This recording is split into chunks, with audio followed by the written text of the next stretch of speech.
if I told you that a simple accounting report could save your company thousands or even millions by catching errors before they hit your financial statements? That's exactly what a trial balance does. A trial balance is a financial report showing the closing balances for all accounts in the general ledger at a point in time. Many companies create a trial balance as the first step in closing their books at the end of an accounting period. They do this for two very good reasons. One, error prevention, detecting mistakes before they hit the financial statements so that you can then fix them. And two, financial accuracy, which by fixing these errors ensures accurate reports and therefore compliance on things like tax matters, etc. Trial balance is critical for error detection and validation of data. You'd be surprised how many common errors slip through the cracks. But before we dive into those, let's break down the three critical phases of a trial balance, because understanding them is the key to catching those mistakes early. So what is a trial balance? Trial balance is exactly what it says it is. It's a trial where you test the books to check that there aren't any fundamental errors in them before you close the books and prepare the financial statement. There are three phases. Typically, phase one starts with the unadjusted trial balance, and it's an informal way to gather the data needed to start closing the books at the end of the accounting period. It is a useful way to check for obvious accounting and accounts payable errors and to spot any entries that need to be adjusted. The unadjusted trial balance captures all initial data from your general ledger. It records day-to-day transactions and then can be adjusted to balance the ledger. Whoever is responsible for this task takes the unadjusted trial balance and makes any adjustments needed, such as accruals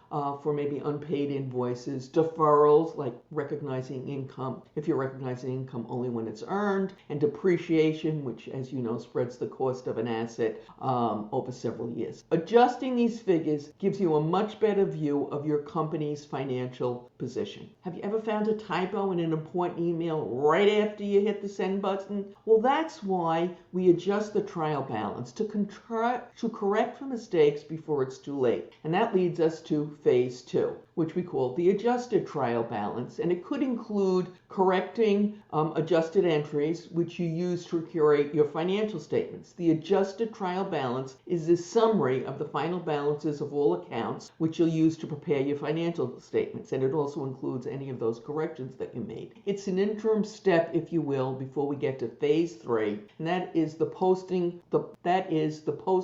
trial balance, which ensures that the ledger is ready for the next accounting period. A post-closing trial balance is done to verify that all debit and credit balances are equal and to prepare your general ledger for the next accounting period. This ensures a clear separation between old and new accounting periods. Okay, so what is the trial balance used for? You probably want to establish a routine and procedures for preparing trial balances, just as you would with any other process in your accounting function or your accounts payable function. The trial balance are used to prepare balance sheets and other financial statements. They are created to check your organization's general ledger account balances and to make sure your account balances accurately reflect your business's financial position. Needless to say, this is rarely seamless. Inevitably, there will be a few errors. And here are a few of the more common errors and what you can do to prevent them. Error type number one is data entry mistake. This might be a transposition in the data or a simple miskey. And as you know, this happens to all of us from time to time.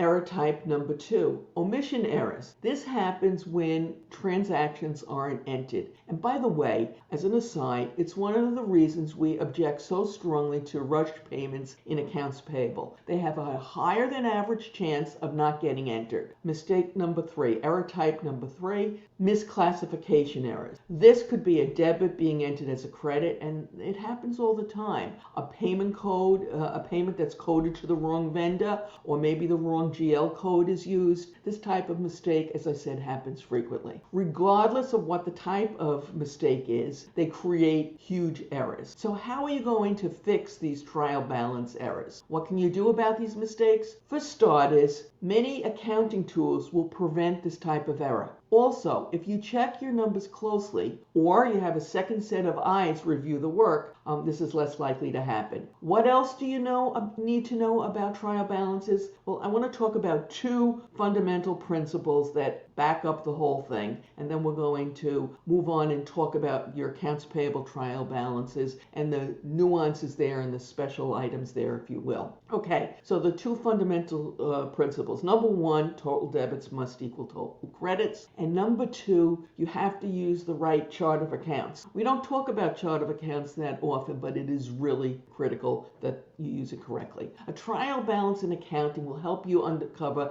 any mathematical errors in your accounting practices. If there is a difference between your total debits and your total credits, obviously you've got a problem. You've got to go back and look for it and fix it. Okay, so let's move on and talk about now the accounts payable trial balance. The accounts payable trial balance is different from a regular trial balance report. The accounts payable trial balance is a report that provides a detailed list of all open invoices as of a specific date. The accounts payable trial balance ending total should match the total that's showing on your general ledger. If it doesn't, you need to determine why. But because accounts payable is a liability account, it appears on the financial reports as a credit.